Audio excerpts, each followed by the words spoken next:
ஆஸ்பிரன்ஸுக்கு எல்லாருக்கும் வணக்கம். லக்ஷ்மிகாந்த் சீரீஸில் ஆல்ரெடி 3 சாப்டர் பார்த்துட்டோம். 2, 3 and 4 முடிச்சாச்சு. இன்றைக்கி 5th சாப்டர். அந்த 3 சாப்டர் நீங்கள் பார்க்கலன்னா மறக்காமல் பார்த்துட்டு வந்துடுங்க. அப்படியே மறக்காமல் சேனலில் சப்ஸ்கிரைபும் பண்ணிக்கோங்க. ரெகுலராக வீடியோஸ் வரும். இன்றைக்கி 5th chapter preamble of the constitution. ஃபுல்லாக பெருசாக நோட்ஸ் இருக்காது, கொஞ்சம் டேட்டாஸ் தான் இருக்கும். பட் நிறைய கான்செப்ஷுவலாக இருக்கும். மேபி ரீசர்னேஷனில் ப்ரியாம்பிளை பற்றி நிறைய கேட்குறதுக்கு டீப்பாக கேட்கணும் அப்படின்னா நிறைய கேட்குறதுக்கு வாய்ப்பு இருக்குது இதுலேருந்து கொஷின்னு. பட் பேசிக்காக இது வரைக்கும் அவ்வளோ டீப்பாக கேட்டது கிடையாது. பட் நம்ம டார்கெட்டே லக்ஷ்மிகாந்தை ஃபுல்லாக எக்ஸ்பிளைன் பண்ணுறது தான். அதனால் ஒரு பாயிண்ட்டும் விடாமல் ஒரு சாப்டரும் ஸ்கிப் பண்ணாமல் ஃபுல்லாக பார்த்துருவோம். Preamble of the constitution. Preamble அப்படின்ற வார்த்தைக்கு டேரெக்டாக தமிழில் மீனிங் பார்த்திங்கன்னா முகப்புரை அல்லது முன்னுரைன்னு வரும். ப்ரியாம்பிள், ஒரு கான்ஸ்டியூஷனுக்கு ப்ரியாம்பிள் என்ன அர்த்தம்னா அந்த கான்ஸ்டியூஷனோட இன்ட்ரொடக்ஷன், அவ்வளோதான் மேட்ரு. இப்போது உலகத்துலேயே முதல்ல ப்ரியாம்பிள் வச்சு ஸ்டார்ட் ஆன கான்ஸ்டியூஷன் எதுன்னு பார்த்தீங்கன்னா அமெரிக்கன் கான்ஸ்டியூஷன். அதுக்கப்புறம் பின்னால் வந்த நம்ம இந்தியா மற்ற கண்ட்ரிஸும் அதையே ஃபாலோ பண்ணிகிட்டு வந்தாங்க. இந்த பால்கிவாலா அப்படின்றவர் இந்த ப்ரியாம்பிளை என்னென்ன டிஸ்கிரைப் பண்ணுறாரு அப்படின்னா identity card of the constitution. ரொம்ப இம்பார்ட்டன்ட், அடிக்கடி கேட்டுக்கிட்டே இருப்பாங்க. Identity card of the constitution அப்படின்னு ப்ரியாம்பிளை சொன்னவர் யாருன்னு பார்த்தீங்கன்னா பால்கிவாலா. இதை நான் எப்படி ஷார்ட்டாக ஞாபகம் வச்சுப்பேன் அப்படின்னா, கிராமத்தில் பால்காரன் தானே, பாக்கெட் பால்லாம் வாங்க மாட்டோம், தெருவில் தானே வந்து பால் ஊற்றிட்டு போவார். அவர்கிட்ட வந்து டெய்லி காசு கொடுத்து வாங்க மாட்டோம். ஒரு அட்டை மாதிரி, ஒரு கார்டு மாதிரி ஒன்று கொடுப்பாரு. அதில் இன்றைக்கி எத்தனை லிட்டர் வாங்கணும்னு குறிப்பிட்டுருவாங்க. மாத கடைசியில் எல்லாம் சேர்த்து பில் பே பண்ணுறோம். ஸோ இங்கே இருக்குல்ல பால், அதை தான் சொல்கிறேன். அந்த பால்காரங்கிட்ட கார்டு தான் கொடுத்து தான் பால் வாங்குவோம், டெய்லி பே பண்ண மாட்டோம். அதனால் அந்த கார்டு, ஐடென்டிட்டி கார்டுன்னு ப்ரியாம்பிளை யார் சொன்னார் அப்படின்னா அந்த பால்கிவாலா. இது என்னோடய ஷார்ட்கட்டு. உங்களுக்கு வேறு ஏதாச்சும் நல்ல ஷார்ட்கட் தெரிஞ்சால் மறக்காமல் கமெண்ட்ஸில் சொல்லிட்டு போங்க.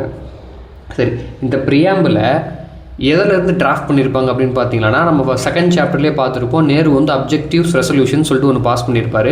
அது பாஸ் பண்ண டேட்டு December 13, 1946. இதை தான் லைட்டாக பட்டிட்டிங்கரிங் பார்த்து ப்ரியாம்பிளாக சேர்த்துருப்பாங்க. இந்த ப்ரியாம்பிள் என்றைக்கு அடாப்ட் பண்ணாங்க அப்படின்னா January 22, 1947. இந்த டேட்டும் ரொம்ப இம்பார்ட்டண்ட்டாக அன்றைக்கி அடாப்ட் பண்ணியிருப்பாங்க. இது வரைக்கும் நம்ம ப்ரியாம்பிளை ஒரே ஒரு முறை தான் அமெண்ட் பண்ணியிருக்காங்க. அது 1976 42nd கான்ஸ்டியூஷன் அமெண்ட்மெண்ட் ஆக்டில் ஒரு சில வார்த்தைகளை இன்சர்ட் பண்ணியிருப்பாங்க. அவ்வளோதான். இது வரைக்கும் ஒரு முறை தான் அமெண்ட் பண்ணியிருக்காங்க, அதுக்கப்புறம் பண்ணல. என்னென்ன வார்த்தைலாம் இன்சர்ட் பண்ணாங்க பாருங்கள். ஒரு 3 வார்த்தை இன்சர்ட் பண்ணியிருப்பாங்க. Socialist, secular and integrity. இந்த 3 வார்த்தையை இன்சர்ட் பண்ணியிருப்பாங்க. அடுத்த topic text of the preamble. சரி, இந்த ப்ரியாம்பிள் என்ன இருக்குன்னா இந்த ஒரு பாக்ஸ், ஒரு நீங்கள் இன்டர்நெட்டில் சர்ச் பண்ணாலும் ஒரு பேஜ் மாதிரி ஒன்று அழகாக ஒன்று வரும். இதான் சொல்லியிருப்பாங்க. என்ன சொல்லியிருக்காங்க பாருங்கள். We the people of India having solemnly அப்படின்னா தமிழில் மனதார அப்படின்னு சொல்லலாம். இங்கிலீஷில் சொல்லணும்னா டீப் கமிட்மெண்ட் இல்லை சின்சியர் கமிட்மெண்ட் அப்படின்னு சொல்லலாம். To constitute India into a sovereign socialist secular democratic republic, அதெல்லாம் நார்னியாக போச்சுக்கலாம் DR அப்படின்னு சொல்லிட்டு. And to secure all its citizen, justice, liberty, equality, fraternity, இதுக்கெல்லாம் எல்லாம் எக்ஸ்ப்ளனேஷன் கொடுத்துருக்காங்க. நம்ம 1 by 1 பார்த்துருவோம். Our constitution assembly this 26th day of November 1949 do hereby adopt enact to give ourselves this constitution. ஒன்றும் இல்லை, நம்ம கான்ஸ்டியூஷனை அடாப்ட் பண்ண நாள் தான் இது. ஓகேவா? அடுத்த topic ingredients of the preamble. இந்த ப்ரியாம்பிளில் என்னெல்லாம் இருக்குது அப்படின்னு ஒரு 4 பாயிண்ட் சொல்லியிருக்காங்க. அது இல்லாமல் இதே 4 பாயிண்ட் எதுக்கு வரும்னா ப்ரியாம்பிளோட இம்பார்ட்டன்ஸ் என்ன அப்படின்னு உங்களை ஒரு கேள்வி கேட்குறாங்கன்னா அதுக்கும் இந்த 4 பாயிண்ட் தான் வரும். இன்க்ரீடியன்ஸ்னு கேட்க மாட்டாங்க எக்ஸாம்பிளாக, இம்பார்ட்டன்ஸ் கேட்குறதுக்கு அதிக வாய்ப்பு இருக்குது. ஓகேவா? ஃபஸ்ட்டு இம்பார்ட்டன்ஸ் பாருங்கள். Source of authority. நமக்கு எல்லாருக்கும் தெரியும், இருக்கிறதுல டாப்பில் சுப்ரீம் இது நம்ம கான்ஸ்டியூஷன் தான், மோஸ்ட் பவர்ஃபுல் கான்ஸ்டியூஷன் தான். அந்த கான்ஸ்டியூஷனுக்கே பவர் கொடுக்கறது எது? அந்த கான்ஸ்டியூஷன் எங்கேருந்து பவர் டெரைவ் பண்ணுது அப்படின்னு கேட்டிங்கன்னா it's authority from the people of India. நம்ம தான், அதோட மக்கள் கிட்டேருந்து தான் அந்த பவர் வந்து கான்ஸ்டியூஷன் கிடைக்குது அப்படின்னு ஒன்று. அதாவது source of authority. Second nature of Indian ஸ்டேட்னா கண்ட்ரி. நம்ம இந்தியா எந்த மாதிரியான ஒரு கண்ட்ரின்னு இந்த ப்ரியாம்பிள் தான் சொல்லுது. அதாவது sovereign, socialist, secular, democratic and republic. ஏன் ப்ரோ இதெல்லாம் கான்ஸ்டியூஷன் உள்ளே சொல்லலையா, ப்ரியாம்பிளில் மட்டும்தான் சொல்லியிருக்காங்களா அப்படின்னு கேட்டால் அப்படி கிடையாது. கான்ஸ்டியூஷன் உள்ள ஆர்டிகல்ஸ் மூலமாக இன்டெரக்டாக சொல்லியிருப்பாங்க. ஆனால் ப்ரியாம்பிளில் டேரெக்டாக இந்த வார்த்தையை டேரெக்டாக மென்ஷன் பண்ணியிருப்பாங்க. ஓகேவா? அப்புறம் அப்ஜெக்டிவ்ஸ் ஆஃப் த கான்ஸ்டியூஷன். என்னென்ன அப்ஜெக்டிவ்ஸ் பாருங்கள். ஜஸ்டிஸ், லிபர்ட்டி, ஈக்குவாலிட்டி, ஃபேட்டர்னிட்டி, இதெல்லாம் தான் நம்மளோட அப்ஜெக்டிவ்ஸ். இதெல்லாம் எங்கே சொல்லியிருப்பாங்க? ஃபண்டமெண்டல் ரைட்ஸ் அண்ட் DPSP பற்றி பேசியிருப்பாங்க. அடுத்து டேட் ஆஃப் அடாப்ஷன். இதை 3 கூட நீங்கள் ஈஸியாக ப்ரியாம்பிள் இருக்கும், இதெல்லாம் இருக்கும் அப்படின்னு சொல்லிட்டு போட்டுருவீங்க. ஆனால் இது வந்து மேபி உங்களுக்கு கன்ஃபியூஸ் ஆகிறதுக்கு இல்லை நீங்கள் கெஸ் பண்ணுறதுக்கு தப்பாக கெஸ் பண்ணிடுவீங்க. இந்த டேட் ஆஃப் அடாப்ஷனும் கொடுத்துருப்பாங்க கடைசி பேராகிராஃப். என்னைக்கு? November 26, 1949. இன்றைக்கி தான் இந்த கான்ஸ்டியூஷன் அடாப்ட் பண்ணோம். ப்ரியாம்பிள் அடாப்ட் பண்ண டேட்டு January 22, 1947. ஆனால் ப்ரியாம்பிள் எந்த அடாப்ஷன் டேட் கொடுத்துருக்காங்கன்னு கேட்டால் November 26, 1940 நம்ம கான்ஸ்டியூஷன் அடாப்ட் பண்ண டேட். ஓகே, கீவேர்ட்ஸ் இந்த ப்ரியாம்பிள். இப்போ இந்த சோவர்ஜின், socialist, secular, democratic, liberty, justice, ஈக்குவாலிட்டிலாம் இருக்குல்ல, ஒவ்வொரு வார்த்தையும் என்ன சொல்கிறாங்க, ப்ரியாம்பிள் எதை மென்ஷன் பண்ணுறாங்க அப்படின்ட்டு ஒரு எக்ஸ்ப்ளனேஷன் கொடுத்துருப்பாங்க. ஒவ்வொரு பேரா இருக்கும் ஒவ்வொன்றும், அதை ஒவ்வொன்றா பார்த்துருவோம். ஃபஸ்ட்டு சோவர்ஜின். ஃபஸ்ட்டு வீடியோலேயே சொல்லியிருப்பேன் சோவர்ஜின்னா என்ன, இறையாண்மை. அது என்ன ப்ரோ இறையாண்மை? இறையாண்மைன்னு ஒன்றும் கிடையாது, உச்சபட்ச அதிகாரம் அப்படின்னு சொல்லலாம், இல்லைன்னா அரசாலும் உரிமை அப்படின்னு சொல்லலாம்.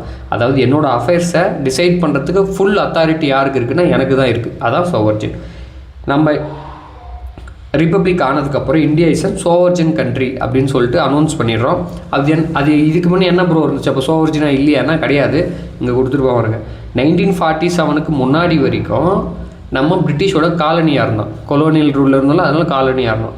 1947லேருந்து 56 வரைக்கும் டொமினியன் ஸ்டேட்டஸில் இருந்தோம். யாரோட டொமினியனாக இருந்தோம்? பிரிட்டிஷ் காமன்வெல்த் டொமினியனாக இருந்தோம். ஃபஸ்ட்டு வீடியோவில் சொல்லியிருப்பேன், நம்மளோட கான்ஸ்டியூஷன் அசம்பிளி 1949 இந்த காமன்வெல்த் நேஷனோட ரேட்டிஃபை பண்ணியிருப்பாங்க. நாங்களும் ஒரு மெம்பர் தான் அப்படின்னு சொல்லிட்டு ரேட்டிஃபை பண்ணியிருப்பாங்க. அது ஒரு லண்டன் டிக்ளரேஷன் போட்டு என்ன தான் நாங்கள் காமன்வெல்த்தில் ஒரு மெம்பராக இருந்தாலும் நாங்கள் ஒரு சோவர்ஜின் கண்ட்ரி தான் அப்படின்றதும் சொல்லியிருப்பாங்க. ஓகேவா? அதுதான் இங்கே கொடுத்துருப்பாங்க. Though in 1949, India declared the continuation of her full membership of Commonwealth nations and accepted the British Crown as a head of the Commonwealth, this extra constitutional declaration does not affect India's sovereignty in any manner. அதான் இங்கே சொல்கிறாங்க. என்ன தான் 1949 constitution assembly காமன்வெல்த்தோட மெம்பர்ஷிப்பை continue பண்ணாலும் இந்தியாவோட சோவர்ஜினிட்டி அது எந்த விதத்திலையும் பாதிக்காது அப்படின்னு சொல்லியிருக்காங்க. இப்போ இந்த 3ன்னு இருக்குல்ல, இதுக்கு இங்கே நேரு என்ன சொல்லியிருக்காங்க பாருங்கள். கான்ஸ்டியூஷன் மெம்பர்ஸுக்காக நேரு கொடுத்த ரிப்ளை என்னென்னா, இந்த காமன்வெல்த் கண்ட்ரிஸில் மெம்பர்ஷிப் அப்படின்றது ஒரு சாதாரண ஒரு மெம்பர்ஷிப் தான். அது வந்து நம்ம விருப்பப்பட்டால் சேர்ந்துக்கலாம், விருப்பம் இல்லைன்னா வெளில வந்துடலாம். இதில் எந்த கண்டிஷன்ஸும் கிடையாது. பொதுவாக அலைன்ஸ் கூட்டணி அப்படின்னா ஏதாச்சும் ஒரு கமிட்மெண்ட்ஸ் இருக்கும். இப்போ அரசியல் கட்சிக்கு எப்படி ஒருத்தர் கூட்டணி வைக்கிறாங்கன்னா நான் 10 சீட் தரேன், 15 சீட் தரேன் அப்படின்றது ஒரு கமிட்மெண்ட்டில். ஆனால் இந்த காமன்வெல்த் மெம்பர்ஷிப்ன்றது அந்த மாதிரி எந்த கமிட்மெண்ட்டும் கிடையாது. அதாவது இந்த பேரா ஃபுல்லாக சொல்லியிருப்பாங்க. அந்த மாதிரி எந்த கமிட்மெண்ட்டும் கிடையாது. நமக்கு எப்போ வேணும்னாலும் அதில் வந்து வெளில வந்துடலாம் அப்படின்னு அதனால் நீங்கள் பயப்படுறதுக்கு ஒன்றும் இல்லை அப்படின்னு சொல்லியிருப்பாங்க. ஓகேவா? அதே மாதிரி நம்ம 1945 யூஎன்ஓட மெம்பர் ஆகிருப்போம். அங்கே மெம்பர்ஷிப் இருக்குது. அந்த மெம்பர்ஷிப்போ நம்ம சாவர்ஜினிட்டியை எந்த விதத்திலையும் பாதிக்காது. Being a sovereign state, India can either acquire a foreign territory or cede a part of its territory in favor of a foreign state. ஓகேவா? நம்ம சோவர்ஜின் ஸ்டேட் இருக்கனால நம்மளோட டெரிட்டரியை நம்ம வேறு யார் பர்மிஷன் இல்லாமல் இன்னொரு கண்ட்ரிக்கும் கொடுக்கலாம், இல்லை அவங்க சைடு இருக்கிற கண்ட்ரியை அவங்க ரெக்வஸ்ட் பண்ணால் நம்ம அக்வயரும் பண்ணிக்கலாம். அதுக்கான பவர் நம்மக்கிட்ட இருக்குது. ஓகேவா? இப்போ நெக்ஸ்ட் வார்த்தை சோசியலிஸ்ட். இது கொஞ்சம் பெரிய டாபிக் தான். கம்யூனிசம்னா என்ன, சோசியலிசம்னா என்ன, கேபிட்டலிசம்னா என்ன அப்படின்னு சொல்லிட்டு 3 பெரிய டிஃப்ரென்ஷியேஷன்லாம் இருக்கும். அது எக்கனாமிக்ஸில் நிறைய படிப்போம். இப்போ ஷார்ட்டாக சொல்கிறேன், அது புரியுதா பாருங்கள், புரியலன்னா கமெண்ட்ஸில் சொல்லுங்கள். நான் இன்னும் கொஞ்சம் டீட்டெயில்டாக வீடியோவில் எக்ஸ்பிளைன் பண்ணி அப்புறம் போடுறேன். இப்போதைக்கு நம்ம கேபிட்டலிசம் வேணால் வெறும் சோசியலிசத்துக்கும் கம்யூனிசத்துக்கும் என்ன வித்தியாசம்னு பார்ப்போம். இப்போ ஃபஸ்ட்டு டாபிக் எடுத்துக்கோங்க, ஓனர்ஷிப் எடுத்துக்கோங்க. ஒரு லேண்டு, ஒரு ஃபேக்ட்ரி, ஒரு இண்டஸ்ட்ரி வந்து ஓனர்ஷிப் வந்து சோசியலிசமாக இருந்தால் பப்ளிக்கும் இருப்பாங்க, ப்ரைவேட்டும் இருப்பாங்க. ஓகேவா? அதே கம்யூனிசமாக இருந்தால் ஓனர்ஷிப் ஒன்லி பப்ளிக் தான், ப்ரைவேட் ப்ராப்பர்ட்டியே கிடையாது. இப்போ நமக்கு சொந்த வீடு இருக்குது, நம்ம பேரில் பட்டா இருக்குது, இதெல்லாம் இருக்குல்ல, இதெல்லாம் நம்மளோட ப்ராப்பர்ட்டி, அதாவது ப்ரைவேட் ப்ராப்பர்ட்டி. புறம்போக்கையிலலாம் கவர்மெண்ட் ப்ராப்பர்ட்டி. இது சோஷியலிசம். இது கம்யூனிசம். ரஷ்யா இல்லைன்னா சைனாலாம் போனீங்கன்னு வச்சுக்கோங்க, எல்லாமே கவர்மெண்ட் தான். நீங்கள் வாடகைக்கு இருக்கிற மாதிரி தான் கணக்கே தவிர இது எல்லாமே கவர்மெண்ட்டுக்கு சொந்தமானது தான். எக்கனாமிக் பிளானுங்க பாருங்கள், நம்ம சென்ட்ரலுக்கு ஒரு எக்கனாமிக் பிளான் இருக்கும், ஸ்டேட்டுக்கு ஒரு எக்கனாமிக் பிளான் இருக்கும், பஞ்சாயத்து ராஜுக்கு ஒரு எக்கனாமிக் பிளான் இருக்கும். இது வந்து சோஷியலிசம், டீசென்ட்ரலைஸ்டான பவர் இருக்கும். ஆனால் கம்யூனிசம் அப்படின்னா மொத்த பிளானிங், ஒரு கண்ட்ரிக்கான என்டையர் பிளானிங் சென்டர் தான் சொல்லுவான். நம்மளாம் அதை மூட்டு கேட்கணும், அவன் என்ன சொல்கிறானோ அதை மட்டும்தான் செய்யணும், நமக்கு விருப்பம் இருக்கிறதெல்லாம் செய்யக்கூடாது. இது எக்கனாமிக் பிளானிங்கில். கவர்மெண்ட் பாருங்கள், இருக்கிற இன்ஸ்டியூஷன்லாம் ஆக்டிவாக ரோல் ப்ளே பண்ணோம். ஒரு சில இன்ஸ்டியூஷன்ஸில் ரெகுலேட் தான் பண்ணோம். அதாவது நீங்கள் இப்படி பண்ணுங்கள், நீங்கள் அப்படி பண்ணுங்கள் அப்படின்னு சொல்லும், எடுத்து நடத்தாது. எக்ஸாம்பிள்னால் பேங்கிங் சொல்லலாம். ப்ரைவேட் பேங்க்ஸ் இருக்குது, ஆர்பிஐன்னா எல்லா பேங்க்ஸையும் போய் எடுத்து நடத்திட்டு இருக்காங்க கிடையாது. அதை மானிட்டர் பண்ணுவாங்க, இதெல்லாம் பண்ணுங்கள் அதெல்லாம் பண்ணுவோம்னு சொல்லிட்டு இருப்பாங்க. ஆனால் கம்யூனிசத்தில் அந்த மாதிரி எதுவுமே கிடையாது. எல்லாமே கவர்மெண்ட் சொல்கிறது தான், கவர்மெண்ட்டோட ரூல் மட்டும்தான். சரி, ப்ராஃபிட் எக்கனாமி வந்து ப்ராஃபிட் மோட்டிவ் அப்படின்னு கேட்டிங்களன்னா சோஷியலிசத்தில் பேலன்ஸ்டாக இருக்கும் ப்ராஃபிட். ஓகேவா? ரொம்ப அதிகமாகவும் இருக்காது, ரொம்ப கம்மியாகவும் இருக்காது. ப்ராஃபிட் இருக்கும், அதே சமயத்தில் மக்களோட வெல்ஃபேர், மக்களோட நன்னலனையும் பார்த்துட்டு இருப்பாங்க. அதே அந்த கம்யூனிசம் எடுத்துக்கிட்டிங்கன்னா ப்ராஃபிட்டே கிடையாது. அதாவது எவ்வளோ வந்தாலும் ஈக்குவலாக டிஸ்ட்ரிபியூட் பண்ணிடணும். நீங்கள் எவ்வளோ கான்ட்ரிபியூஷன் கொடுத்தீங்களோ அதுக்கு ஈக்குவலாக டிஸ்ட்ரிபியூட் பண்ணணும். இது தியரிட்டிக்கலாக தான். 100% கம்யூனிசம் அப்படின்னா நோ ப்ராஃபிட். ஆனால் பட் அந்தளவுக்கு ரியாலிட்டியில் இருக்காது. ஓகேவா? அதே மாதிரி லிபர்ட்டி, பர்சனல் லிபர்ட்டினா சோஷியலிசத்தில் பர்சனல் லிபர்ட்டி, அதாவது தனிப்பட்ட உரிமைகள், ஃப்ரீடம், தனிப்பட்ட மனிதனின் சுதந்திரத்தை கொஞ்சம் கன்சிடர் பண்ணுவாங்க. ஆனால் கம்யூனிசத்தில் அதெல்லாம் பண்ண மாட்டாங்க. நான் சொல்கிறது தான் நீ செய்யணும், உங்கள் இஷ்டத்துக்கெலாம் செய்ய முடியாது அப்படின்றது. ஓகேவா? ஆனால் நம்மளோட இந்தியன்ஸில் இருக்கிற இந்த சோஷியலிசம் இருக்குல்ல, இது வந்து டெமோக்ராட்டிக் சோஷியலிசம் அப்படின்னு சொல்லுவாங்க. அதுதான் இங்கே கொடுத்துருப்பாங்க பாருங்கள். Notably the Indian brand of socialism is, இதுக்கு முன்னாடி இங்கே ஒன்று பார்த்துருவோம், இங்கே ஒரு பாயிண்ட் சொல்ல மறந்துட்டேன். நம்மளோட கான்ஸ்டியூஷனில் இந்த சோஷியலிஸ்ட் அப்படின்ற வார்த்தை 42nd அமெண்ட்மெண்ட் ஆக்டில் ப்ரீஆம்பிளில் ஆட் பண்ணியிருப்பாங்க 1976. ஆனால் அப்போ தான் முதல்ல ஆட் பண்ணாங்கன்னா கிடையாது. நம்ம கான்ஸ்டியூஷன் ஆர்டிகல்ஸில் ஆல்ரெடி இந்த சோஷியலிசத்தை பற்றி ஆல்ரெடி பேசியிருப்பாங்க. எங்கன்னா டிபிஎஸ்பியில் பேசியிருப்பாங்க. அது வந்து மறைமுகமாக இருக்கும். அதுக்கு தான் இங்கே ஒரு வார்த்தை கொடுத்துருப்பாங்க, பாஸ் ஹிட் ஹெர்டோன்னா இதுவரை, இம்ப்ளிசிட்னா மறைமுகமாக, இதுவரை மறைமுகமாக இருந்ததை இந்த அமெண்ட்மெண்ட் மூலமாக எக்ஸ்பிளிசிட் பண்ணிட்டாங்க, அதாவது வெளிப்படையாக சொல்லிட்டாங்க. ஓகேவா? ஹிட் ஹெர்டோன்னா இதுவரை, இம்ப்ளிசிட்னா மறைமுகம். ஓகேவா? அதுவும் இல்லாமல் காங்கிரஸ் பார்ட்டி 1955 ஆவடியில் ஒரு கான்ஃபரன்ஸ் போட்டிருப்பாங்க. நம்ம ஐஎன்எம்மில் படிப்போம். அதிலேயே அவங்க என்ன ஒரு கொள்கை மாதிரி ஃபாலோ பண்ணியிருப்பாங்கன்னா, சோஷியலிஸ்ட் பேட்டர்ன் ஆஃப் சொசைட்டி தான் நம்ம வந்து பில்ட் பண்ணணும் அப்படின்ட்டும் காங்கிரஸ் பார்ட்டி வந்து பேசியிருப்பாங்க. ஓகே, இந்த லைன் பாருங்கள். Notably the Indian brand of socialism is a democratic socialism and not a communistic socialism. ஓகேவா? கம்யூனிஸ்ட் சோசியலிசம்னா என்ன அப்படின்னா, nationalisation of all means of production and distribution and the abolition of private property. இது எதுக்கான explanation அப்படின்னா, இருக்கிற எல்லா production and manufacturing units of இண்டஸ்ட்ரீஸை நேஷனலைஸ் பண்ணணும், அது பொது உடைமையாக்கிடணும், கவர்மெண்ட்டு ஆக்கிடணும், ப்ரைவேட் ப்ராப்பர்ட்டியே ஒன்று இருக்கக்கூடாது அப்படின்னு சொல்கிறது எதுன்னு பார்த்தீங்கன்னா கம்யூனிஸ்டிக் சோசியலிசம். ஓகேவா? அப்படி இல்லை, ப்ரைவேட்டும் இருக்கலாம், பப்ளிக் ப்ராப்பர்ட்டியும் இருக்கலாம், ரெண்டு பேரும் மிக்ஸ் பண்ணி ஒரு எக்கனாமி வந்து நல்லா கொண்டு போகலாம் அப்படின்றது தான் அந்த மிக்ஸ்டு எக்கனாமிக் கான்செப்ட். அதுதான் நம்ம ஃபாலோ பண்ணுறது டெமோக்ராட்டிக் சோஷியலிசம். ஓகேவா? அதாவது Indian socialism is a blend of Marxism and Gandhism leaning heavily towards Gandhian socialism. Gandhian socialism என்ன சொல்லுவீங்க, அந்த agriculture based, village based, panchayat raj based, இந்த மாதிரி. ஓகேவா? இது இங்கே ஒரு பாயிண்ட் என்ன கொடுத்துருப்பாங்கன்னா, the new economic policy 1991 of liberalisation, privatisation, globalisation has however diluted the socialist credentials of the Indian state. அதாவது காந்தி வந்து வெஸ்டர்னைசேஷனை என்ன பண்ணியிருக்க மாட்டார், அலோவ் பண்ணியிருக்க மாட்டார். அவங்க இந்த மெஷினரிஸும் சரி, இந்த வெஸ்டர்னைசேஷனும் சரி, இந்த குளோபலைசேஷன்லாம் வேணாம் அப்படின்ற மாதிரி இருப்பாங்க. நம்ம நியூ எக்கனாமிக் பாலிசி 1991 மூலமாக மொத்த ப்ரைவேட் செக்டாருக்கு நிறைய செக்டார் கொடுக்க ஆரம்பிச்சிச்சோம். அப்போ நம்ம என்ன ஆச்சுன்னா, சோஷியலிசத்துலேருந்து கொஞ்சம் கொஞ்சமாக அப்படி ட்ரிஃப்ட் ஆகி கேபிட்டலிசத்தை நோக்கி போக ஆரம்பிச்சிட்டோம். அதுதான் சொல்கிறாங்க, இந்த 1991 நியூ எக்கனாமிக் பாலிசி நிறையவே டைல்யூட் பண்ணிருச்சு நம்ம சோஷியலிஸ்ட் பாலிசியை. ஏன், நமக்கு இப்போ நம்ம ரன்னிங்கு கேபிட்டலிசத்தை நோக்கி கொஞ்சம் கொஞ்சமாக நகர்ந்துட்டுருக்கோம். ஓகேவா? இதுதான் இந்த சோஷியலிஸ்ட். அடுத்து செக்யூலர். இந்த செக்யுலரான மதச்சார்பற்ற நாடு, ஒரு ஸ்டேட்டுக்குன்னு சொல்லிட்டு ஒரு பர்டிகுலரான மதம் கிடையாது, எம்மதமும் சம்மதம் அப்படின்னு சொல்கிறது கிடையாது. ஆல் ரிலீஜியன்ஸ் ஆர் ஈக்குவல் அப்படின்னு சொல்கிறது தான் நம்மளோட செக்யுலர். இந்த செக்யுலரை எப்போ ஆட் பண்ணியிருப்பாங்கன்னா 42nd amendment act 1976. However the Supreme Court said 1974 இது இந்த சோஷியலிஸ்ட்டுக்கு சொன்ன அதே பாயிண்ட் தான் இதுக்கும். என்ன தான் நீங்கள் வார்த்தையை புதுசாக ஆட் பண்ணியிருந்தாலும் நம்ம கான்ஸ்டியூஷனில் ஆல்ரெடி இந்த செக்யூலியர் அப்படின்ற கான்டெக்ஸ்ட் இருக்குல்ல, எல்லா மதமும் இங்கே சமமாக இருக்கலாம் அப்படின்றது சொல்லியிருக்காங்க. எங்கே சொல்லியிருக்காங்க? ஃபண்டமெண்டல் ரைட்ஸ் ஆனால் ஆர்டிகல் 25 to 28, அதாவது right to freedom of religion. இந்த 4 ரைட்லேயுமே என்ன சொல்லியிருப்பாங்க, ஃப்ரீடம் ஆஃப் ப்ரொஃபஷன், டேக்ஸு, அஃபேர்ஸை மேனேஜ் பண்ணிக்கலாம், அப்புறம் இன்ஸ்டியூஷன்ஸ், ரிலீஜன்ஸ் இது பண்ணுறது அதெல்லாம் இருக்குல்ல. அப்போது இன்டெரக்டாக சொல்லியிருக்காங்க. இப்போ நீங்கள் அதுக்கு ஒரு டாபிக் போட்டு பேர் வச்சுட்டீங்க. ஓகேவா? அடுத்து டெமோக்ராட்டிக்.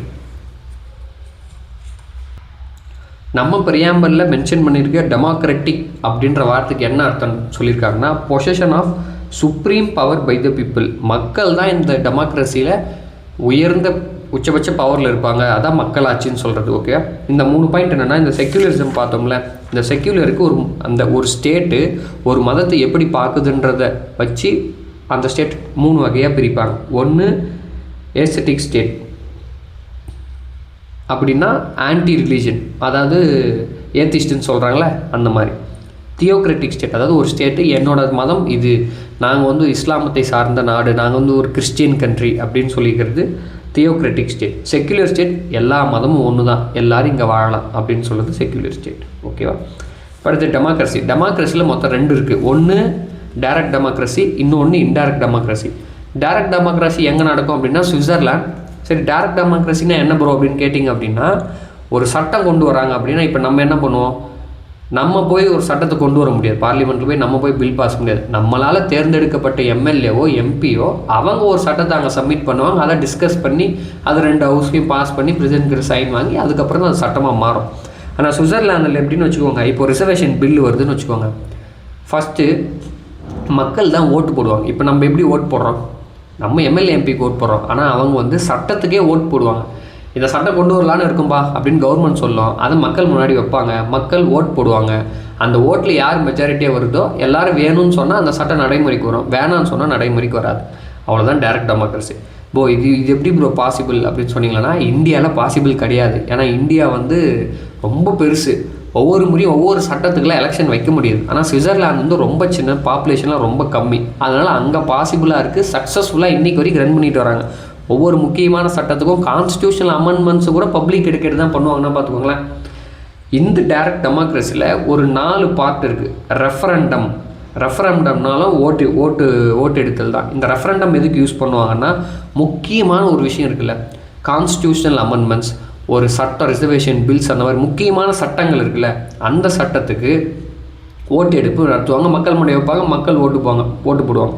இந்த ரெஃபரண்டம் அப்படின்றது பைண்டிங் டு த பார்லிமெண்ட், அங்கே இருக்கிற லெஜிஸ்லேச்சரை பைண்டிங், அதாவது மக்கள் என்ன தீர்ப்பு சொல்கிறாங்களோ, ஓட்டிங் ரிசல்ட் என்ன வருதோ, ஆமான்னு சொன்னால் அந்த சட்டம் வேணும்னு மக்கள் முடிவெடுத்துட்டா கண்டிப்பாக அந்த சட்டத்தை நிறைவேற்றி ஆகணும் அந்த கவர்மெண்ட். அவங்க மக்கள் வேணான்னு முடிவு எடுத்துட்டாங்க அப்படின்னா அந்த சட்டத்தை என்ன ஆனாலும் நிறைவேற்றவே முடியாது அந்த கவர்மெண்ட்னால். அது பேர் ரெஃபரண்டம். இனிஷியேட்டிவ் அப்படின்னா ஒன்றும் இல்லை, மக்களாக போயிட்டு எங்களுக்கு இந்த சேஞ்ச் வேணும் அப்படின்னு சொல்லிட்டு கேட்குறது தான் இனிஷியேட்டிவ். இப்போ நம்மளாக போயிட்டு இப்போது என்ன சொல்லலாம், உமன்ஸுக்கு டிஎன்பிஎஸ்சியில் 60% ரிசர்வேஷன் வேணும் அப்படின்னு கேட்குறாங்கன்னு வச்சுக்கோங்க. இப்போ உமன்ஸ்லாம் என்ன பண்ணுவாங்க, ஒரு குறிப்பிட்ட மக்கள் தொகையை கூப்பிட்டு ஒரு பேப்பரில் அதை எழுதி சைன் பண்ணி அதை எடுத்துகிட்டு போயிட்டு பார்லிமெண்ட்டில் கொடுப்பாங்க. கண்டிப்பாக காண்டாகும் இதை கேட்டால், சும்மா ஒரு பேச்சுக்கு சொல்கிறேன். ஓகேவா? அதான் இப்போ ஒரு சட்ட திருத்தம் வேணும், ஒரு அமெண்ட்மெண்ட் வேணும் அப்படின்னா மக்களாக முன் இனிஷியேட் பண்ணுறது, எங்களுக்கு இதெல்லாம் வேணும்னு சொல்லி. அதுக்கு ஒன்றும் கிடையாது, ஒரு குறிப்பிட்ட அமௌண்ட் ஆஃப் சிக்னேச்சர்ஸ் வேணும், இத்தனை பேர் சைன் பண்ணியிருக்கணும் அப்படின்னு இருக்கும். ஸோ அத்தனை பேர் சைன் பண்ணாங்க அப்படின்னா அது லெஜிஸ்லேச்சரில் கொடுப்பாங்க. அதுக்கு அடுத்து என்னப்பா ப்ராசஸ் போகும். ஓகேவா? அடுத்த ரீகால் இந்த ஆப்ஷன் நம்ம இதில் இருந்தால் ரொம்ப நல்லா இருக்கும்னு நான் நினைக்கிறேன். ரீகால்னு என்னென்னா, ஒரு பப்ளிக் அத்தாரிட்டி இருக்காங்கன்னு வச்சுக்கோங்க, ஒரு பப்ளிக் ஆஃபீஸர் ஏதாச்சும் இருக்காங்க அப்படின்னா அவங்களோட வேலையை அவங்க சரியாக செய்யலை அப்படின்னா நம்ம ரீகால் பண்ணிக்கலாம். நீ வேலை சரியாக செய்ய மாட்டேங்கிற, உனக்கு இந்த வேலைக்கு உனக்கு தகுதி கிடையாது, நீ வந்துரு அப்படின்னு சொல்லி ரீகால் பண்ணிக்கலாம். அப்படின்னா நேற்றுக்கு பாதி அரசாங்கம் காலியாக இருந்திருக்காது நம்ம தமிழ்நாட்டில். அடுத்து ப்ளபிசைட் அப்படின்றதும் ஓட்டு எடுப்பு தான். இது என்ன, இந்த ரெஃபரண்டத்துக்கும் ப்ளபிசைட்டுக்கும் என்ன வித்தியாசம்னா, ரெஃபரண்டமில் என்ன முடிவு ரிசல்ட், எலெக்ஷன் ரிசல்ட் என்ன, அந்த ஓட்டிங் ரிசல்ட் என்ன வருதோ it's binding on the government. அது என்ன ரிசல்ட்டோ அதை அவங்க நடைமுறைப்படுத்தியே ஆகணும். இந்த plebiscite it's not binding on the government. இது சும்மா ஒரு ஓட்டு எடுப்பு மாதிரி, நீங்கள் என்ன நினைக்கிறீங்க இதை பற்றி அப்படின்ட்டு கேட்பாங்க. இது அதிகமாக எங்கே யூஸ் பண்ணுவாங்கன்னா, அந்த டெரிட்டோரியல் டிஸ்பியூட்ஸ், ஒரு ஸ்டேட்டுக்கும் இன்னொரு ஸ்டேட்டுக்கு இருக்க பவுண்டரி இன்க்ரீஸ் பண்ணுறது, டிக்ரீஸ் பண்ணுறது, இந்த மாதிரி விஷயத்துக்கெல்லாம் கருத்து கணிப்பு தான். ப்ளபிசைட்னா கருத்து கணிப்பு, மக்கள்கிட்ட கேட்பாங்க, ஓகே ஒரு பொதுவாக இதாக நினைக்கிறாங்களா அப்படின்னு சொல்லிட்டு. ஆனால் அதை பண்ணியே ஆகணும் அப்படின்னு சொல்லிட்டு கவர்மெண்ட்டுக்கு எந்த கட்டாயமும் கிடையாது. ஆனால் ரெஃபரண்டம்னா கவர்மெண்ட் பண்ணியே ஆகணும். ரெஃபரண்டம் எங்கே யூஸ் பண்ணுவாங்க? முக்கியமான சட்ட திருத்தம் கான்ஸ்டியூஷன் அமெண்ட்மெண்ட் ஆக்ட்ஸ்க்குலாம் யூஸ் பண்ணுவாங்க. பிளபிசைட் எங்கே யூஸ் பண்ணுவாங்க? இந்த டெரிட்டோரியல் டிஸ்பியூட்ஸ், பேர் மாற்றுறது, பவுண்ட்ரி குறைக்கிறது, ஏற்றுறது, இந்த மாதிரி விஷயம்லாம். ஓகேவா? அப்படியே இந்த பக்கம் வந்தீங்க, நம்ம சைடு வந்தீங்கன்னா நம்மளது என்ன? Indirect democracy. நம்ம ஒருத்தங்களை செலக்ட் பண்ணுவோம், அவன் இன்னொருத்தனை செலக்ட் பண்ணுவான், அவன் இன்னொருத்தனை செலக்ட் பண்ணுவான். அப்படி தான் இங்கே ஆட்சி நடக்கும். ஓகேவா? அதுதான் இது என்ன சொல்லுவாங்க? இந்த இன்டைரக்ட் டெமோக்ரஸியை ரெப்ரசன்டேட்டிவ் டெமோக்ரஸி அப்படின்னு சொல்லுவாங்க. இந்த ரெப்ரசன்டேட்டிவ் டெமோக்ரஸி ரெண்டாக பிரியும். எப்படி பிரியும்? ஒன்று பிரசிடென்டியல் டெமோக்ரஸியாக பிரியும், இன்னொன்று prime minister parliamentary. Prime minister பாருங்க, பார்லிமெண்ட்ரி. ஒன்று பிரசிடென்ஷியல் ஃபார்ம் ஆஃப் கவர்மெண்ட், இன்னொன்று பார்லிமெண்ட்ரி ஃபார்ம் ஆஃப் கவர்மெண்ட். நம்ம என்ன ஃபாலோ பண்ணுறோம்? அஃப்கோர்ஸ் நம்ம பார்லிமெண்ட்ரி ஃபார்ம் ஆஃப் கவர்மெண்ட். ஏன்னா இதுதான் எக்ஸிக்யூட்டிவ் லெஜிஸ்லேச்சர் எக்ஸிக்யூட்டிவ் லெஜிஸ்லேச்சருக்கு அக்கௌண்டபிள். ஓகேவா? இங்கே சொல்லுவாங்க, the Indian constitution provides for representative parliamentary democracy under which is the executive is responsible to the legislature for all its policies and actions. Executive வந்து லெஜிஸ்லேச்சருக்கு example. அங்கே சட்டமன்றத்தில் கேள்வி கேட்பாங்க, ஏன் இதெல்லாம் பண்ணீங்க, ஏன் இதெல்லாம் பண்ணிகிட்ருக்கீங்க அப்படின்னு சொல்லிட்டு கேள்வி கேட்பாங்க. நம்மளது பார்லிமெண்ட்ரி. இந்த பார்லிமெண்ட்ரி ஃபார்ம் ஆஃப் கவர்மெண்ட்ஸ்க்கு ஒரு சில சிறப்பம்சங்கள் அப்படின்னு சொல்லாமல் அதெல்லாம் இருக்குது. என்னென்னு பாருங்கள். யூனிவர்சல் அடல்ட் ஃப்ரான்ச்சைஸ் அப்படின்னா 18 வயசுக்கு மேலே இருக்கிறவங்க எல்லோரும் ஓட்டு போடலாம். Periodic elections, rule of law, independence of judiciary, absence of discrimination on certain grounds. இதெல்லாம் என்னது? இந்தியன் பாலிட்டியோட சிறப்பம்சங்கள். ப்ரோ இதெல்லாம் உலகத்தில் எல்லார்கிட்டையும் இருக்குது ப்ரோன்னா இருக்கலாம், ஆனால் நம்ம நாட்டிலையும் இருக்குல்ல, அப்போ அது சிறப்பு தானே. ஓகேவா? இங்கே பாருங்கள், the term democratic is used in the preamble in the broader sense embracing not only political democracy but also social and economic democracy. அது என்ன பொலிட்டிக்கல் டெமோக்ரஸின்னு என்ன, சோஷியல் டெமோக்ரஸின்னு என்ன, எக்கனாமிக் டெமோக்ரஸின்னு என்ன அப்படின்னா, பொலிட்டிக்கல் டெமோக்ரஸின்னு என்ன சொல்லுவீங்க? எல்லாருனாலையும் 18 வயசு ஆகிட்டு without discrimination on caste, religion, sex இதெல்லாம் இல்லாமல் யாராக இருந்தாலும் ஓட்டு போடலாம். எல்லாருக்குமே பொலிட்டிக்கல் இன்ஸ்டியூஷன், பொலிட்டிக்கல் அந்த பிரசிடென்ட்டுக்கோ, பிரைம் மினிஸ்டருக்கோ, எம்எல்ஏக்கோ, எம்பிக்கோ கம்ப்ளீட் பண்ணலாம்ல, அது பொலிட்டிக்கல் டெமோக்ரஸி. அந்த உரிமை உங்களுக்கு. சோஷியல் டெமோக்ரஸி அப்படின்னா இந்த equality before law, discrimination against caste, sex அதெல்லாம் இருக்குது. ஆர்டிகல் 15, 16, 17 இதெல்லாம் என்னது? Social democracy. எக்கனாமிக் டெமோக்ரஸி இந்த டிபிஎஸ்பியில் பற்றி பேசியிருப்போம். அதாவது 6 to 14 ஏஜஸ் இருக்கிற எல்லாருக்குமே எஜுகேஷன் கொடுக்கணும், எல்லாருக்கும் ஹெல்த் ப்ராப்பராக கொடுக்கணும், ஸ்டேட்டு, இந்த மாதிரி திங்ஸ்லாம் இருக்குல்ல, இது வந்து எக்கனாமிக் டெமோக்ரஸி. அதுக்கு தான் அம்பேத்கர் ஒரு சொல்லியிருப்பார், political democracy cannot last unless there lies the base of it social democracy. Social democracy இருந்தால் தான் பொலிட்டிக்கல் டெமோக்ரஸி இருக்க முடியும் அப்படின்னு சொல்லுவார். ஓகேவா? இது இந்த பேரா ஃபுல்லாகவே அவர் என்ன சொல்லியிருப்பார் அப்படின்னா, லிபர்ட்டி இல்லாமல் ஈக்குவாலிட்டி இருக்காது, ஈக்குவாலிட்டி இல்லாமல் லிபர்ட்டி இருக்காது, லிபர்ட்டியும் ஈக்குவாலிட்டியும் இல்லாமல் ஃபேட்டர்னிட்டி இருக்காது. லிபர்ட்டினா என்ன? சுதந்திரம்னு சொல்லலாம், தனி மனித சுதந்திரம். ஈக்குவாலிட்டினா என்ன? அனைவரும் சமம். அதாவது லிபர்ட்டி இல்லைன்னா ஈக்குவாலிட்டி இருக்காதுன்னு சொல்கிறாரு, ஈக்குவாலிட்டி இல்லைன்னா லிபர்ட்டி இருக்காது. இப்போது லிபர்ட்டி இல்லை, உங்களுக்கான தனிப்பட்ட சுதந்திரம் இல்லை அப்படின்னா இன்னொருத்தவங்களை அறிவுப்படுத்திடும். எப்படி? நீ என்னை விட தாழ்ந்துவேன், நீ இந்த கோயிலுக்கு வரக்கூடாது, நீ அங்கே போகக்கூடாது, நீ இங்கே போகக்கூடாதுன்னு உங்கள் சுதந்திரத்தை அவன் லாக் பண்ணிட்டான், அங்கே ஈக்குவாலிட்டி போயிடும். ஓகேவா? சப்போஸ் நீங்கள் ஈக்குவாலிட்டி எடுத்துட்டீங்க அப்படின்னா உங்களோட தனிமனித சுதந்திரம் அப்போ என்னெல்லாம் பண்ணுவான், நீ எனக்கு கீழே, நீ இங்கே வரக்கூடாது அங்கே வரக்கூடாதுன்னு சொல்லிட்டு போயிடுவான். இந்த ரெண்டுமே இல்லைன்னா பிரதர்ஹுட் இருக்காது. அதாவது ஃபேட்டர்னிட்டி சகோதரத்துவம், இதுதான் போல அந்த ஒத்துமை, அந்த யூனிட்டி அண்ட் இன்டிகிரிட்டி இது இருக்காது. ஸோ இது மூணும் வேறு கிடையாது, இது எல்லாமே ஒன்று தான். ஒன்று இருந்தால் தான் இன்னொன்று இருக்கும், ஒன்று இல்லைன்னா அங்கே மீது ரெண்டுமே இருக்காது அப்படின்றத சொல்லியிருப்பாரு. இந்த same context the Supreme Court observed in 1997 that the Constitution envisions to establish the egalitarian social order rendering to every citizen social, economic and political justice in a social and economic democracy of the Bharat Republic. ஈகிலிட்டேரியனா சமத்துவமான, இவங்களும் அதே தான் சொல்கிறாங்க. நம்ம Bharat republic எல்லாருக்குமான social, economic and political democracy கொடுக்கறது தான் எஸ்டாப்ளிஷ் பண்ணும், அதை தான் விரும்பும், அதை தான் கனவு காணும் அப்படின்னு சொல்கிறாங்க. ஓகேவா? அடுத்த 5வது வார்த்தை ரிப்பப்ளிக். இந்த ரிப்பப்ளிக் அப்படின்னு நம்ம அடுத்த 5வது வார்த்தை ரிப்பப்ளிக். இந்த டெமோக்ராட்டிக் பாலிட்டியை ரெண்டாக பிரிக்கலாம். எப்படி? மன்னராட்சியாக பிரிக்கலாம், இல்லைன்னா ரிப்பப்ளிக்காக பிரிக்கலாம், மக்களாட்சியாக பிரிக்கலாம். மொனார்க் அப்படின்னா யூஸ்வலி ஒருத்தர் ஹெரிட்டரி, அதாவது வாழையடி வாழையாக ஒரு மன்னர் வருவார், அவர் தான் அந்த இதுக்கு ஹெட்டாக இருப்பார். இப்போ யூகேல இருக்காங்களா, அவர் பெயர் அளவிலான ஹெட்டு தான், இல்லைன்னு சொல்லலை, பட் ஸ்டில் அவர் தான் அந்த நாட்டுக்கு வந்து டாப்பில் இருக்கார். ஆனால் இங்கே ரிப்பப்ளிக் வண்டிங்களான்னா ஒரு எலெக்டட் பர்சன் இருப்பார். இப்போ யார் இருக்காங்க, நம்ம பிரசிடென்ட் இருக்காங்க. அங்கே எப்படி மொனார்க்கோ இங்கே பிரசிடென்ட், அதான் சொல்லுவோம் India's elected head called president. She is elected indirectly for a fixed period of 5 years. ஓகேவா? Republic also means 2 more things. ரிப்பப்ளிக்னா இது ஒன்று மட்டும், மக்களால் தேர்ந்தெடுக்கப்பட்டவங்க மட்டுமே கிடையாது, இன்னும் 2 இருக்குது. என்னென்னு பாருங்கள். 1 vesting of political sovereignty in the peoples and not in a single individual like king.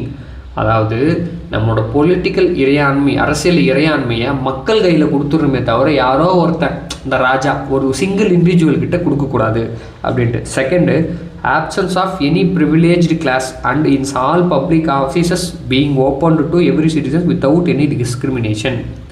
ஓகேவா?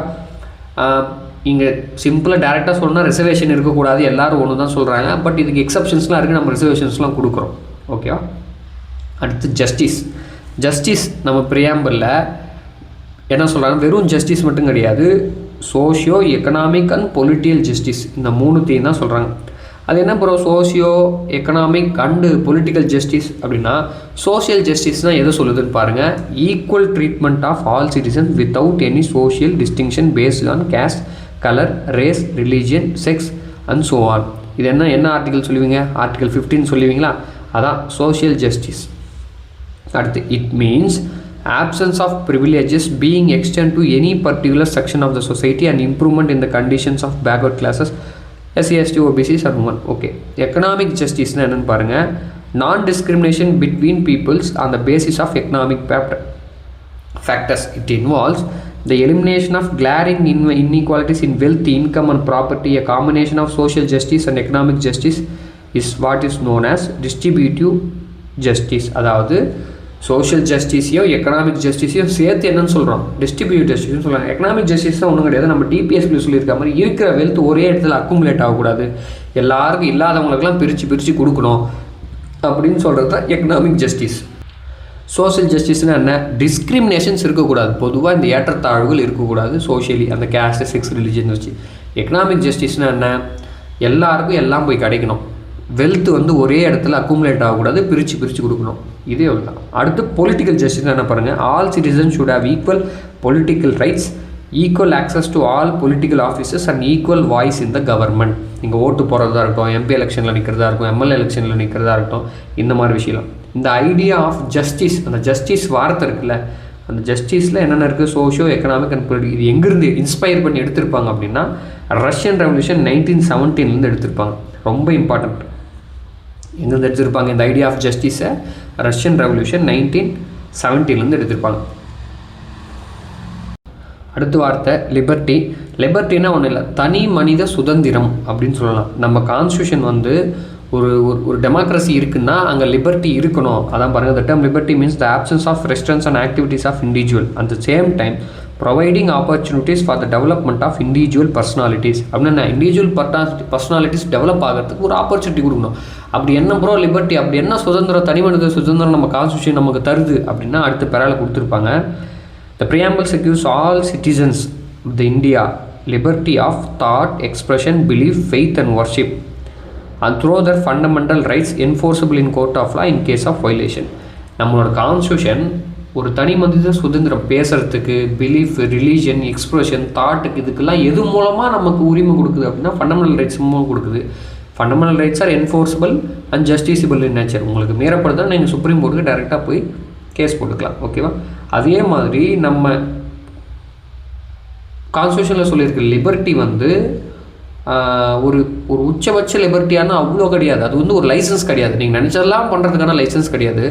அது வந்து ஒரு குறிப்பிட்ட அந்த கான்ஸ்டியூஷனில் என்ன சொல்லியிருக்காங்களோ அந்த ஒரு லிபர்ட்டிஸை மட்டும்தான் நீங்கள் யூஸ் பண்ண முடியும், நீங்கள் நினச்சதெல்லாம் பண்ண முடியாது. அதான் கொடுத்துருப்பாங்க. However the liberty does not mean licence to do what one likes.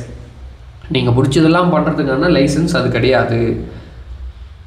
And has to be enjoyed within the limitations mentioned in the constitution itself. உங்களுக்கு எதுக்கெல்லாம் உரிமை இருக்குது அப்படின்ட்டு உங்களுக்கு கான்ஸ்டியூஷனில் சொல்லியிருக்கோம். அதை மட்டும்தான் நீங்கள் ஃபாலோ பண்ணணுமே தவிர நீங்கள் நினச்சதெல்லாம் பண்ண முடியாது. இது ஒன்றும் லைசன்ஸ் கிடையாது அப்படின்ட்டு. In brief, the liberty convinced by the preamble அந்த fundamental rights it's not absolute but qualified. Absolute அப்படின்னா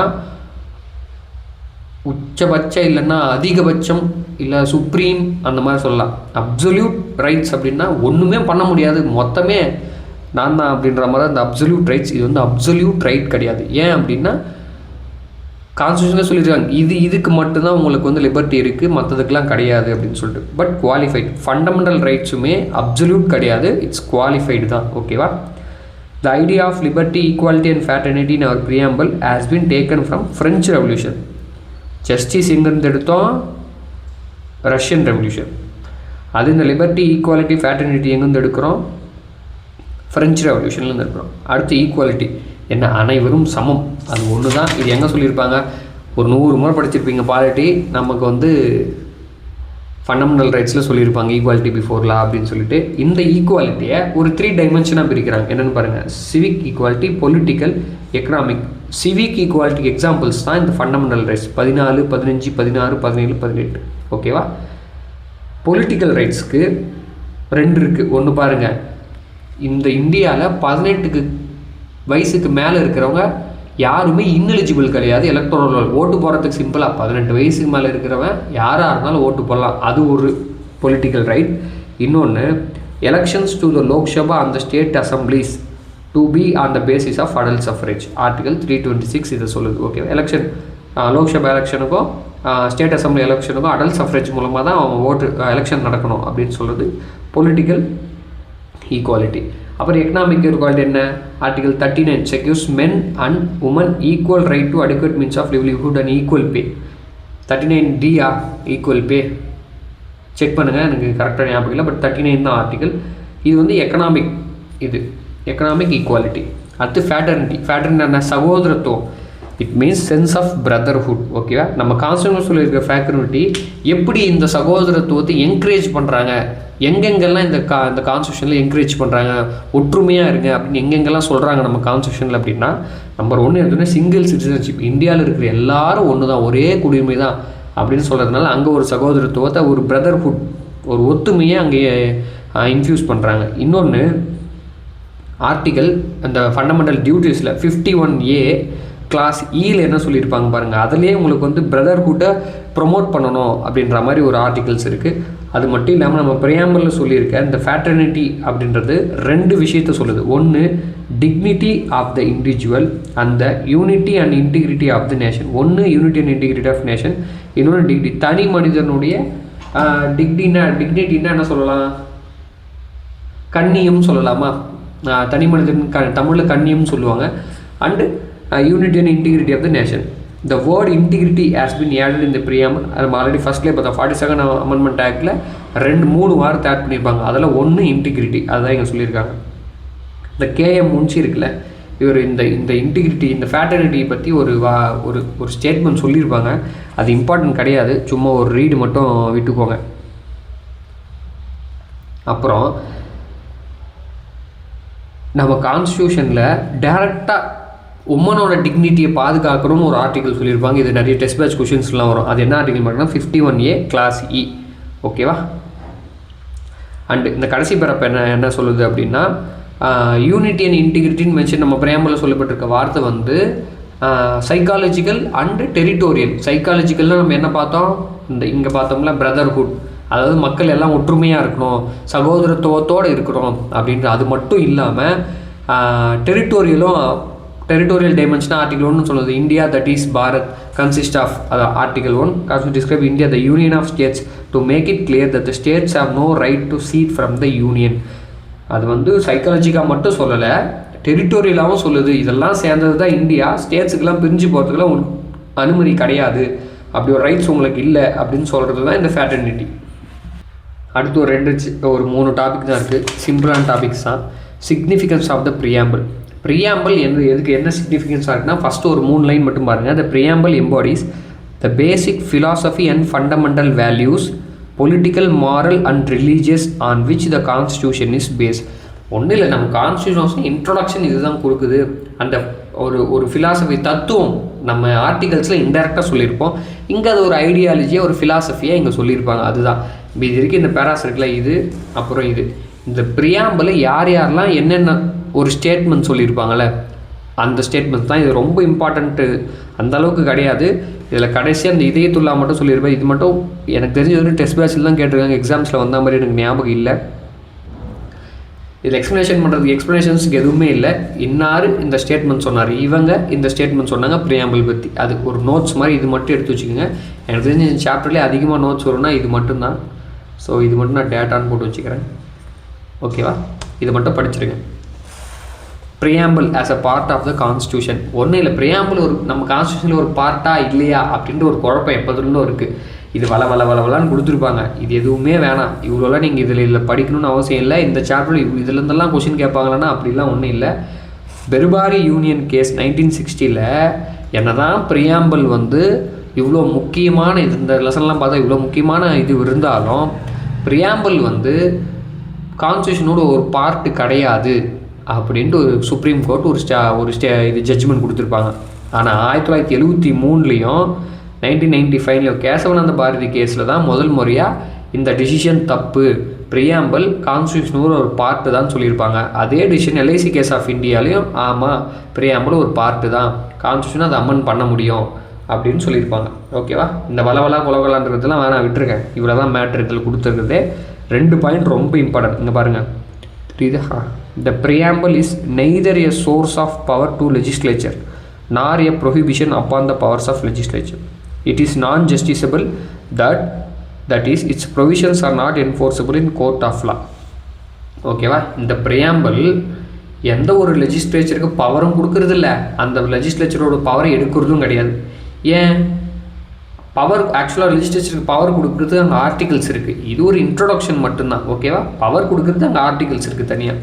it is non justiciable that it is provisions are not enforceable in court of law. இது கோர்ட்டில் நீங்கள் ப்ரியாம்பிளில் சொல்லியிருக்காங்கலாம் வாதாட முடியாது. இப்போ social ஜஸ்டிஸை வச்சு ப்ரியாம்பிளில் சொல்லியிருக்காங்கன்னா ஆர்டிகல் 14, 15, 16, 17, 18 சொல்கிறது தான் கோர்ட்டில் உங்களால் வாதாட முடியாது. ப்ரியாம்பிளில் சொல்லியிருக்கிறத வச்சு வாதாட முடியாது. ஓகேவா, அடுத்து amendability of the constitution. Kesavananda Bharati கேஸில் முதல்ல சொல்லியிருப்பாங்க, கான்ஸ்டியூஷனை ஒரு பார்ட் ஆஃப் ப்ரியாம்பிள் ஒரு பார்ட் ஆஃப் கான்ஸ்டியூஷன் தான், அதில் எந்த மாற்று கருத்தும் கிடையாது. அதனால் இதை அமெண்ட் பண்ணலாம். அது மட்டும் இல்லாமல் அப்படி இந்த ப்ரியாம்பிள் நம்மளோட கான்ஸ்டியூஷன் ஒரு பேசிக் ஸ்ட்ரக்சர் கொண்டுள்ளது. பேசிக் ஸ்ட்ரக்சர் என்ன சொல்லுவீங்க? சோஷியல் ஜஸ்டிஸ், லிபர்ட்டி, ஃபேட்டர்னிட்டி, இதெல்லாம் பேசிக் ஸ்ட்ரக்சரில் அதான். The edifice of our constitution is based upon the basic elements mentioned in the preamble. If any of these elements are removed, the structure will not survive and it will not be the same constitution or it cannot maintain its identity. அதனால் நீங்கள் amendment பண்ணலாம், இந்த பேசிக் ஸ்ட்ரக்சரை அடிப்படாமல் மாற்றாமல் amendment பண்ண முடியும் அப்படின்னு rule out பண்ணியிருப்பாங்க. ரொம்ப இம்பார்ட்டன்ட்டான கேசவானந்த பாரதி கேஸ். ஒன்று என்ன சொல்லியிருப்பாங்க, அமெண்ட் பண்ணலான்னு சொல்லியிருப்பாங்க, பேசிக் ஸ்ட்ரக்சர் மாற்றாமல். பேசிக் ஸ்ட்ரக்சர்ன்ற வார்த்தை முதல் எந்த கேஸில் இப்போ யூஸ் பண்ணாங்க சொன்னால் கேசவானந்த பாரதி கேஸ் 1973. இதை நீங்கள் மறக்கவே கூடாது. ஓகேவா, சோஃபார் இந்த ப்ரியாம்பிள் இது வரைக்கும் ஒரே ஒரு முறை மட்டும் தான் அமெண்ட் பண்ணியிருக்காங்க. 1976 47 கான்ஸ்டியூஷன் அமெண்ட்மெண்ட் ஆக்ட். ஓகேவா, அதில் ஒரு 3 வார்த்தை சேர்த்தாங்கன்னா அது socialist, secular and integrity to the preamble and the amendment of cell to valid. ஏன்னா இது ஒரு பேசிக் ஸ்ட்ரக்சரை மாற்றலை. இந்த 3 வார்த்தை ஆட் பண்ணதுனால இது பேசிக் ஸ்ட்ரக்சரை மாற்றுச்சான்னு கேட்டேன்னா மாற்றலை. ஓகேவா, ஆல்ரெடி இருக்கிறது தான் சொல்லிச்சு. இம்ப்ளிசிட்டாக இருந்தது எக்ஸ்பிளிசிட்டாக மாற்றி விட்டுருச்சு. ஓகேவா, இது ரொம்ப டேட்டாஸ் கிடையாது, பட் கான்செப்ஷுவலாக தான் ரொம்ப. நானும் ஓரளவுக்கு தான் சொல்லியிருப்பேன். ரொம்ப டீப்பாக போயிட்டு ரிசர்ச் பண்ணாதீங்க. நீங்கள் இதுக்கு என்ன அர்த்தம், அதுக்கு என்ன அர்த்தம், இங்கே என்ன கண்டெக்ஸ்டில் சொன்னாங்க, அங்கே ஏன் அப்படி சொல்லியிருக்காங்க, இங்கேயும் அப்படி சொல்லியிருக்காங்க, அவ்வளோ படிச்சிங்களான்னா கண்டிப்பாக குழம்பிடுவீங்க. இதில் கொஷினிங் ஏரியா ரொம்ப கம்மி தான். எக்ஸாம்பிள்ஸ் உங்களுக்கு சொல்லணும்னா, ப்ரியாம்பிள் எந்த நாட்டிலேருந்து முதல்ல ஸ்டார்ட் ஆச்சுன்னா அமெரிக்கன் கான்ஸ்டியூஷன் பார்த்து தான் நம்ம இது பண்ணோம். ஓகேவா, அதே மாதிரி எந்த அமெண்ட்மெண்ட் ஆக்ட் ப்ரியாம்பிள் அமெண்ட் பண்ணாங்க, ஒன் டைம் பண்ணாங்க அப்படின்றது 42 அமெண்ட்மெண்ட் ஆக்ட். என்னென்ன வார்த்தை +D அந்த 3 வார்த்தை என்ன ஆட் பண்ணாங்க, சோஷியலிஸ்ட், செக்குலர், இன்டிகிரிட்டி ஆட் பண்ணாங்க. இந்த ஒரு 3 வார்த்தை. அப்புறம் ப்ரியாம்பிள் எப்போ அடாப்ட் பண்ணிட்டாங்க, January 22, 1947. இதுதான் அதிகபட்சம் இதுதான் கேட்பாங்க. அதே மாதிரி ப்ரியாம்பிள் பார்ட் ஆஃப் கான்ஸ்டியூஷன் சொன்னது எந்த case, Kesavananda Bharati case. Part of constitution இல்லை அப்படின்னு சொன்னது அந்த கேஸு, கேசவானந்த பாரதி கேஸு. இந்த மாதிரி தானே தவிர இந்த குரூப் 1 ஸ்டாண்டர்டுக்கு போனால் தான் இந்த ஜஸ்டிஸு, ஃபேட்டர்னிட்டி, டெமோக்ரட்டி, ரிப்பப்ளிக் இந்த மாதிரி ஸ்டேட்மெண்ட்ஸ்லாம் கேட்பாங்க. நம்ம அதுக்காக தான் நம்ம உள்ளே இருக்கிற எல்லாத்தையும் புரிஞ்சுக்கிட்டோம். ரொம்ப டீட்டெயில்டாக போய் படிக்காதீங்க, கன்ஃபியூஸ் ஆகிடுவீங்க. இந்த அளவுக்கு படித்தாவே போதுமானது. நீங்கள் ஈஸியாக, ஏன்னா அடுத்தடுத்த சாப்டர் நீங்கள் டீப்பாக படிப்போம். ஸோ இதெல்லாம் உங்களுக்கு பெருசாக தெரியாது. ஸோ இது எப்படி ஒரு 40 மினிட்ஸ் வந்திருக்குன்னு நினைக்கிறேன். அடுத்துலேருந்து நம்ம ஆர்டிகல்ஸோடு படிக்க ஆரம்பிச்சிடும். அடுத்த சாப்டர் யூனியன் அண்ட் டெரிட்டரி. இன்றைக்கான கிளாஸ் கிடையாது, இன்றைக்கி சொல்லி கொடுத்தது போதும். மறக்காமல் சேனலை சப்ஸ்கிரைப் பண்ணி வச்சுக்கோங்க. நம்ம ஷார்ட்ஸையும் மறக்காமல் செக் பண்ணி பாருங்கள். ஓகேவா? நன்றி.